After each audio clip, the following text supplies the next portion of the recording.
Want to give a quick shout out to all of my patrons. Thank you so much for all of the continued support. And I am done. Okay, so I just got done listening to The Pillars of the Earth. This is the first book in the 𝐭𝐮𝐵 series by Ken Follet. I think that's how you say his name. And I want to give you my unedited thoughts on finishing this book, which was literally just right now. So, oh my God. This book is downright incredible. It is, without a doubt, one of the top few books that I've ever read. It's shocking. I literally can't get over the experience that I had the privilege of going through in this just absolutely incredible, massive tomb of a book. I listened to an audiobook, but I think this thing's got to be over 1,000 pages, given how many hours I just listened to. And this is incredible in literally every single way. You know, I kept on listening to this thinking, you know, there's going to be a fault. We're going to have a problem. I'm going to have some complaint about this story somewhere, because even stories that I love, I'll have some sort of complaint about. But it doesn't exist. Now, it's certainly possible some other people could find something they have a fault with here, but I certainly can't conceive of one, because it hit everything I'd ever love out of a wonderful fantasy story, what existed here. And this wasn't a fantasy story. This is a historical fiction story about the building of a church in medieval England. And that's really the story.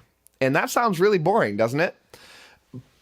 This was a story about building a church. And it is somehow one of the most gripping, violent, intense action stories, political dramas, with the vilest of vile bad guys and some of the greatest heroes and the most amazing themes of compassion and overcoming adversity and the reality of trauma and the bad and how bad people can be and how that can impact your life. In this big book about building a church, and that just doesn't make sense. I mean, honestly, I'm reading this thing and I'm feeling like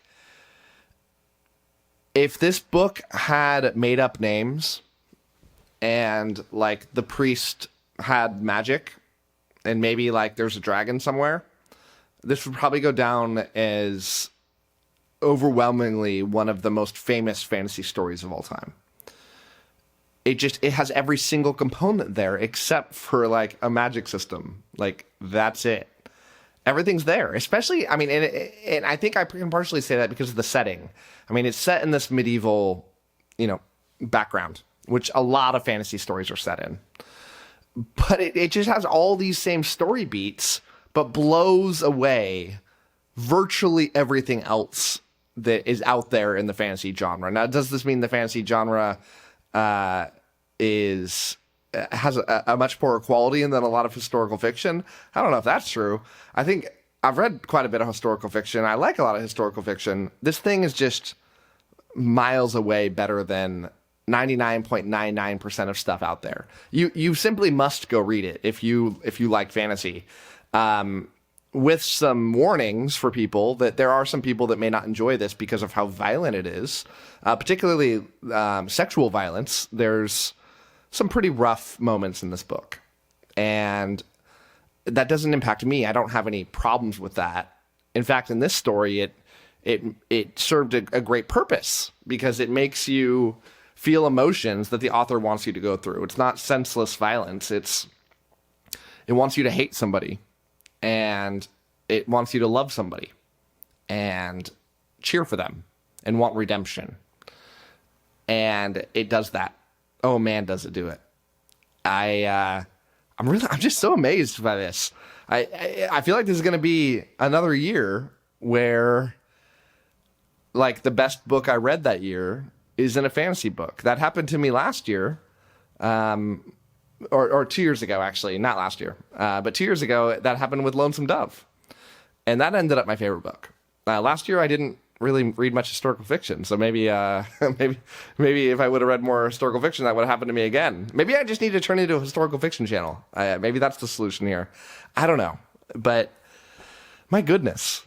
I feel like this is a very intimidating story. I was certainly intimidated by it. Not just because of the length, but because what it's about. It is so difficult to explain why this story is good. I tried explaining it to my to a friend of mine on why this should be read, and it took me like 5 minutes of bumbling around, probably like I'm doing right now, to try to get across why this is interesting. And what it ends up coming across is it's a very depressing book. And why would you ever want to read something that has a lot of architecture in it? Because, I mean, the central story of here is a monk who wants to be in charge of building a church and a new cathedral, and in this little town of Kingsbridge, and that's it, right? And everything else happens around it, and these people trying to stop him from building this church, and it's just you just got to read it. Right? Like, you got to read it. And I can't conceive of anybody that wouldn't like this thing. You know, this story's told in a very classic fantasy setting style as well, where it's multi-POV, and it's, you know, fairly frequently jumping between these different points of view.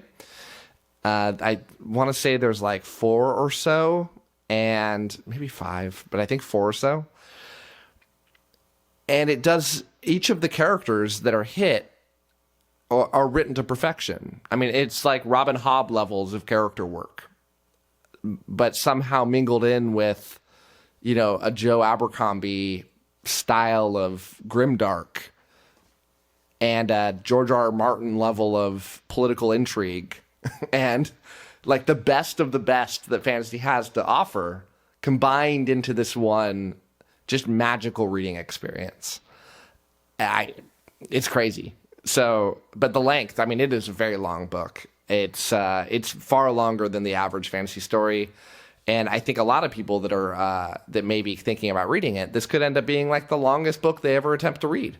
I mean, I got to think some of the Stormlight books from Sanderson might be longer. I don't know, though. I mean, maybe they're longer in page count, but like hours listened to, are they the same? Are they, you know, I feel like the text might be small in this because this is an insanely long story. But at no point, and I want to be very, very intentional when I say this, at no point in this 1,000+ page story did things ever get boring. Not once. It's action-packed. In fact, maybe if I do have a complaint, it's that it was too action-packed. And there's a repetitiveness to the story beats where you have a bad thing happen that impedes the building of this church. Maybe multiple bad things. And then you have a good thing happen, and they start moving on the incline again. But you know that it's going to be short-lived because you know some horrific thing is going to happen that sets them back. Some truly unjust thing that makes you just absolutely hate everybody and want them to die a vicious death. And then they'll have to kind of claw out of it again and get their head above water before they just get shoved down again. Over and over and over and over and over and over again until the book ends. And I don't even want to say how it ends or whether they ended up getting above water or entirely drowning or something in between, because you got to read it to find out, because it's just that's a wonderful part of it too. I mean, the ending is just perfect. Everything about this book's perfect. The beginning's perfect. I just was gripped. And I've never read a fantasy book. I've never listened to a story faster across any genre. I oftentimes find myself going through books that I love slower because I want to just take my time with them. And I go through books really fast when I'm not enjoying them because I just want them to be done. But I couldn't stop with this one. Everything else just kind of took a pause because I couldn't help myself from wanting to do that. I'm sure you've been the same with lots of different books before, but this is one of those. So yeah, I would recommend this book to literally everybody that's okay with violence. That's the only type of person I could see that might not enjoy this. Because even the things that might be conceivably boring, like in a real setting of like going over the specifics of how to build a church and like the details and the architecture. It's like really short snippets that are interesting and helps you visualize everything perfectly. And then they just get right back to something incredibly important to the story. So yeah, I'm going to have to wrap up this review because I don't have anything left to say, because I would be either spoiling things or just going on and gushing about how wonderful this is when I've already said that 50 times. So in short, go get this book. Stop what you're reading, whatever it is, literally whatever it is, stop what you're reading and go check out Pillars of the Earth by Ken Follet. You can be sure that I will be reviewing the second book in this a lot sooner than I would normally intend. I'm going to be doing this sometime in the relatively near future, because as I was getting towards the end of this thing, and like, am I onto something here? Like, is everybody kind of feeling the same way on this? And all of the reviews, of course, are overwhelmingly positive. But I've also heard a lot of people say, like, the second book is every bit as good as the first one. So that's crazy to me. I don't know what it's possibly going to be about. It can't be the same characters, and because everything kind of wraps up. So it's got to be some new story, which is amazing and wonderful. I can't wait to meet new characters. I can't wait to read more from Ken Follet and see what he has in store.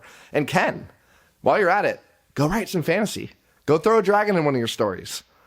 The masses will eat it up, and you'll go down as one of the titans of the fantasy genre if you decided to go down that path. And I would encourage you to. It's not that hard. You clearly already have the skill. So that's it for me. Go buy this book. Do yourself a favor. You deserve it. Thank you so much for watching, and as always, happy reading to you.